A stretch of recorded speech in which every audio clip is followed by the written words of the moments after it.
So today I wanted to talk a bit about mist filters and whether or not they're worth the investment, my experience with them, how they work. So I thought, what better way to talk about mist filters than coming out into nature and shooting some content. So I've got my skateboard with me down here. I don't know if you can see it, but we're gonna go for a skate and talk a bit about mist filters.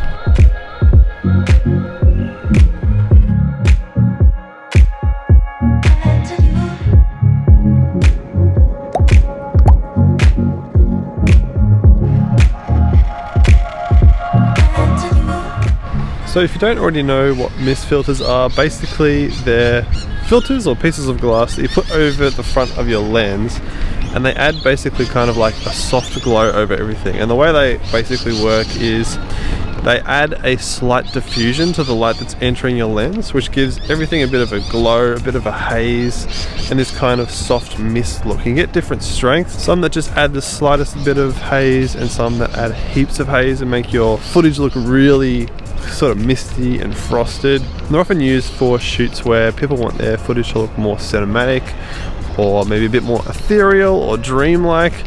They're often used in photography for softening skin and reducing blemishes because it just softens your skin overall. You can probably see on my face, my face looks quite soft. Can't see a lot of my blemishes, hopefully. But that's essentially what mist filters are generally used for. When you're looking at a mist filter, you actually can't see a lot of like color or anything, but there's just some very, very slight haze in the glass, and that's what causes the diffusion in your lens.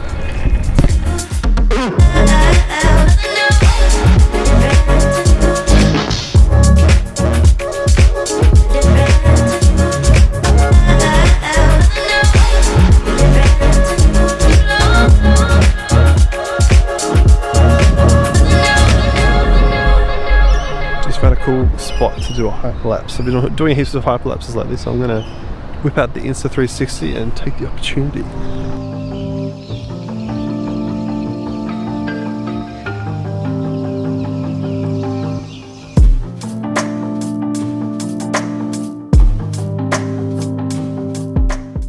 So in terms of my experience with mist filters, I bought this one for my YouTube channel and tried it out on some of my videos, but I think the thing is that it's not quite the right look that I'm going for. I'm not really going for a super cinematic look when I'm just rambling about tech or things like that, but I am keen to try it more for potentially hyperlapses or more cinematic stuff that I do in the future, especially as my channel moves more towards doing videography related content. Because one of the things about mist filters is that it kind of simulates halation, which is an effect that film creates, which is basically where the highlights are kind of blown out and they become soft around the edges. The highlights aren't sharp, they become soft. And that's kind of what the mist filters are trying to achieve, in part, I think, is that they're trying to simulate that look that film gives. So there actually is ways to add halation to your footage in post-production without using a mist filter, and you can do it all in Davinci Resolve. So let's head home and I'll show you just a basic way you can add halation using Davinci Resolve in post-production.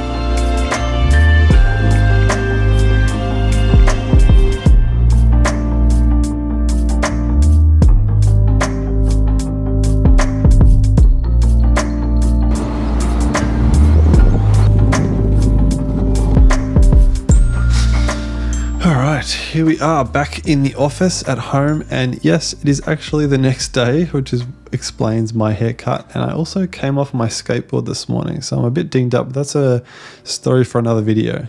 But let's get straight onto Davinci Resolve, and here we are with some footage that I showed earlier in the video of just my little neon cloud that I have in the background. So this is the footage without the mist filter, and then this is the footage with the mist filter, and you can see there's sort of that nice glow around the neon light that the mist filter adds.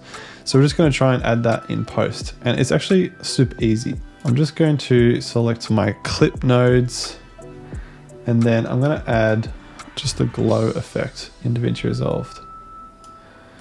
Just pop that on, and then as you can see, it's already added a glow. This is obviously a lot more intense than the actual footage with the mist filter, but we can turn down the spread a bit and then shine threshold, As you can see, I mean, that's obviously a lot more intense, but it's a really simple way and you can play around with it a lot. If we just turn down the intensity a bit, so make it a bit more gentle, even a bit more.